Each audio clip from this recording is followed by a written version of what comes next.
नमस्कार। डॉक्टर बनने का सफर, इसका पहला साल कैसा होता है, कभी सोचा है? आज हम लोग बिल्कुल यही करने वाले हैं। एमबीबीएस फर्स्ट ईयर फिजियोलॉजी की जो ऑफिशियल रूल बुक है ना, उसे हम एक ब्लूप्रिंट की तरह देखेंगे और बिल्कुल आसान भाषा में समझेंगे। तो आखिर है क्या इस ब्लूप्रिंट में? सोचने वाली बात है ना? इसको एक मास्टर प्लान समझिए, एक पूरा नक्शा। और आज हम इसी नक्शे को साथ मिलकर डिकोड करने वाले हैं। ठीक है, तो शुरू करते हैं। इस नक्शे का सबसे जरूरी हिस्सा। सवाल यह है कि आखिर फिजियोलॉजी को ही मेडिसिन की नींव, उसका फाउंडेशन क्यों माना जाता है? चलिए इसका जवाब ढूंढते हैं। तो देखिए, फिजियोलॉजी ये वो साइंस है जो बताती है कि एक नॉर्मल हेल्दी बॉडी आखिर काम कैसे करती है। जरा सोचिए, अगर कोई चीज खराब हो गई है तो उसे ठीक करने से पहले ये जानना जरूरी है ना कि वो आखिर चलती कैसे थी। बिल्कुल यही है फिजियोलॉजी, एकदम बुनियाद। अच्छा, तो बुनियाद तो समझ आ गई। अब चलते हैं इस ब्लूप्रिंट के एक्चुअल स्ट्रक्चर पर।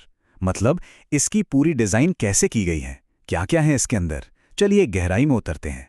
तो सबसे पहले एक नंबर सामने आता है 11। जी हाँ, पूरा का पूरा फिजियोलॉजी सिलेबस 11 बड़े टॉपिक्स में डिवाइड किया गया है।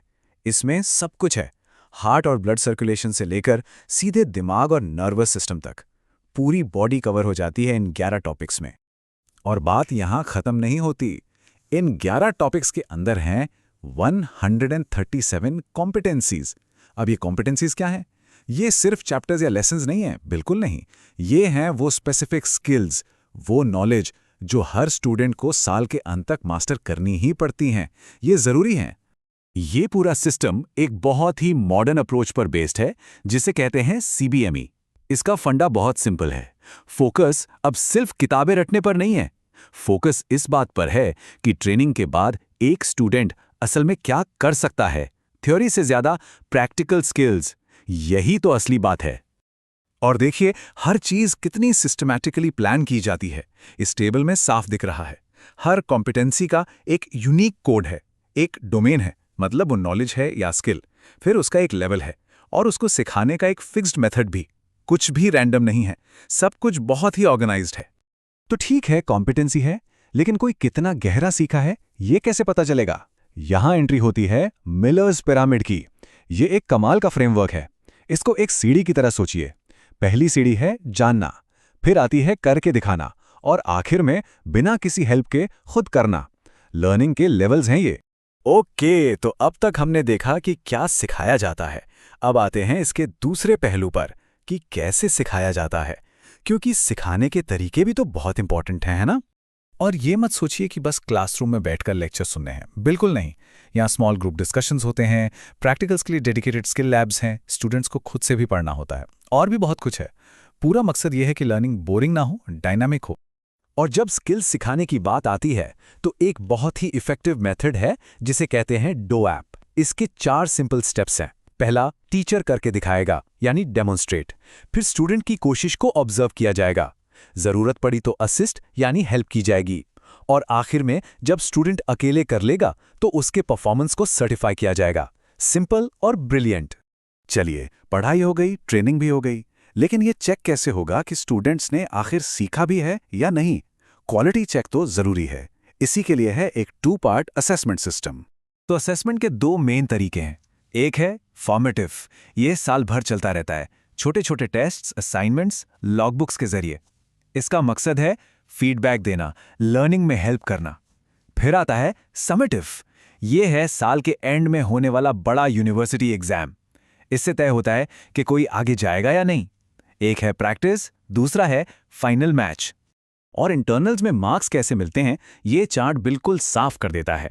देखिए, 40% वेटेज थियोरी टेस्ट्स का और उतना ही 40% प्रैक्टिकल टेस्ट्स का, दोनों बराबर। और बाकी का 20% लॉगबुक और अटेंडेंस का है। इसका मतलब साफ है, प्रैक्टिकल स्किल्स और क्लास में रेगुलर रहना भी उतना ही जरूरी है जितनी किताबी पढ़ाई। अच्छा, मिलर्स पिरामिड की बात हमने की थी, याद है? उसका एक बहुत इंपॉर्टेंट लेवल है SH, यानी शोज हाउ। इसका मतलब बहुत सिंपल है। इसका मतलब है कि स्टूडेंट को वो स्किल एक कंट्रोल्ड सेटिंग में, जैसे कि लैब में, करके दिखाना आता है। सिर्फ जानकारी नहीं, करके दिखाने की काबिलियत। तो ये शोज हाउ वाली काबिलियत को चेक कैसे करते हैं? इसके लिए एक स्पेशल प्रैक्टिकल एग्जाम होता है जिसे कहते हैं OSP। तो यहाँ एक सीधा कनेक्शन बनता है। जो चीज़ जिस तरह सिखाई जा रही है उसको चेक भी बिल्कुल वैसे ही किया जा रहा है। सब कुछ आपस में जुड़ा हुआ है।